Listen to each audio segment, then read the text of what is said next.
America braces for retaliation after the U.S. strikes on 3 Iranian nuclear sites. Thanks so much for joining us here at 11. I'm John Adams. Military officials are revealing more about Operation Midnight Hammer. The Pentagon says all 3 nuclear sites sustained extremely severe damage and destruction. NBC's Peter Alexander has more. Tonight, the new video, B-2 bombers returning to their Missouri base after those secretive strikes. And now our first look at the targets they hit inside Iran. These before and after images show the massive impact of the U.S. attack on Isfahan, one of 3 Iranian nuclear facilities hit. Initial battle damage assessments indicate that all 3 sites sustained extremely severe damage and destruction. The commander-in-chief with this declaration overnight. I can report to the world that the strikes were a spectacular military success. Iran's key nuclear enrichment facilities have been completely and totally obliterated. Pentagon officials say it's too soon to tell, but tonight the U.S. is also preparing for potential Iranian retaliation, though the Trump administration emphasizes the attack was intended as a limited one-time strike. We're not at war with Iran, we're at war with Iran's nuclear program. President Trump inside the Situation Room with Vice President Vance, his Secretaries of State and Defense, as well as Chief of Staff Susie Wiles and Joint Chiefs Chairman Dan Kane. The president issuing this warning to the Iranian regime. Iran, the bully of the Middle East, must now make peace. If they do not, future attacks will be far greater and a lot easier. For 40 years, Iran has been saying death to America, death to Israel. They have been killing our people.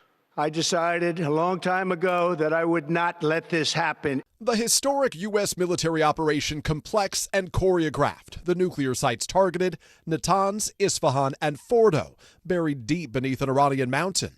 The U.S. adding the element of surprise, with the president giving the final green light 48 hours after announcing he would take up to 2 weeks to decide whether to strike. Just a time to see whether or not people come to their senses. First, the apparent decoys. On Saturday morning, B-2 stealth bombers launching from Missouri flying west. Hours before the B-2s used in the actual strikes headed east. The U.S. deploying 14 30,000-pound bunker-busting bombs for the first time in a military operation. In this satellite image of Fordo, if you zoom in, you can see several holes from the bunker-busting bombs, which explode underground. The B-2s also dropping them on Natanz. They dropped 30,000-pound bombs on a target the size of a washing machine. U.S. submarines firing Tomahawk missiles to hit the Isfahan site. In all, 125 U.S. warplanes and 75 precision-guided munitions used. And the Pentagon says Iran never fired a single shot. This operation underscores the unmatched capabilities and global reach of the United States military. Defense Secretary Pete Hegseth pinning the praise on President Trump. Many presidents have dreamed of delivering the final blow to Iran's nuclear program, and none could until President Trump. And after Director of National Intelligence Tulsi Gabbard in March said Iran had an unprecedented amount of enriched uranium for a non-nuclear state, but that the Ayatollah had not ordered the development of a nuclear weapon, Secretary of State Marco Rubio argued the Iranian threat was urgent. It doesn't matter if the order was given. They have everything they need to build nuclear weapons. Peter Alexander, NBC News, the White House. And here locally, members of Congress have already made their stances known on the United States' involvement in a foreign conflict. And people here already taking to the streets to make their voices heard. Arceline Stevens has that story. This is a moment where this cycle of escalation can take us to a very terrible place. President Trump's decision to strike 3 Iranian nuclear facilities led to outcry across the country and here locally. Trump ran on no war, no war, no war.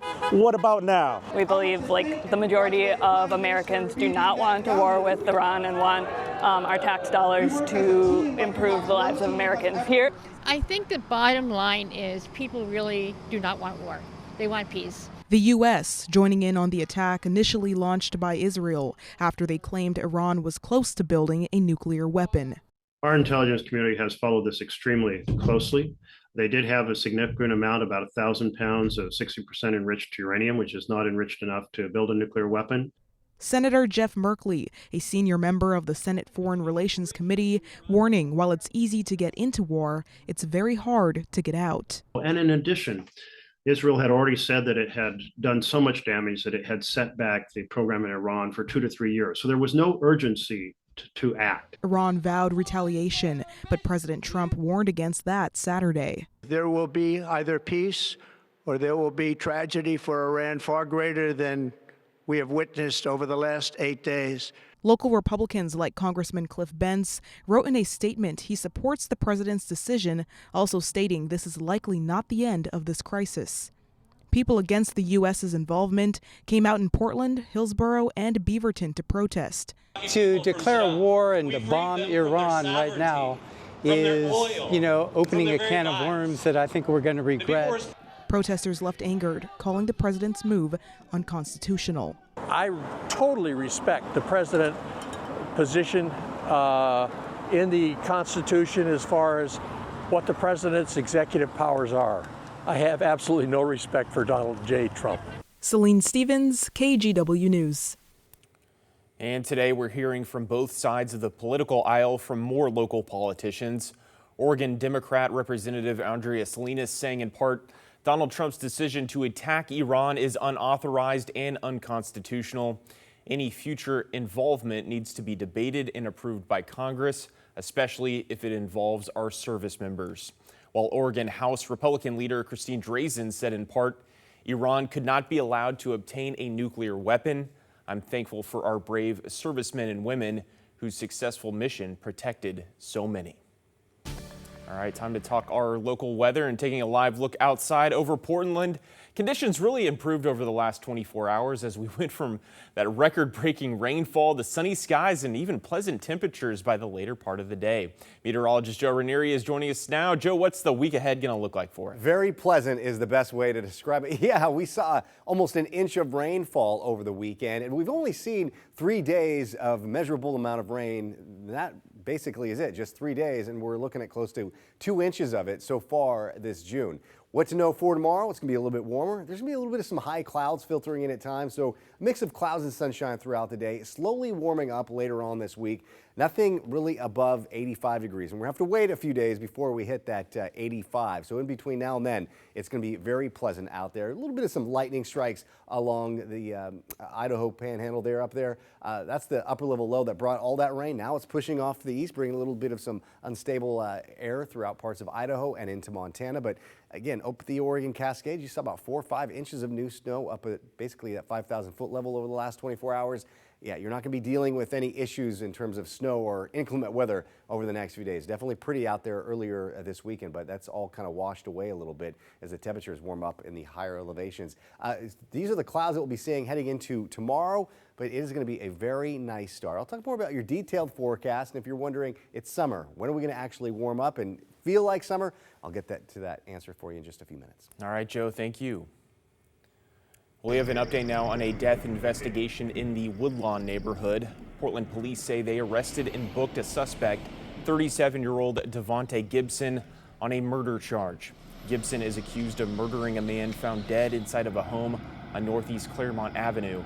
Now, this all happened around 3:45 this morning. No word on a motive or if the two knew each other.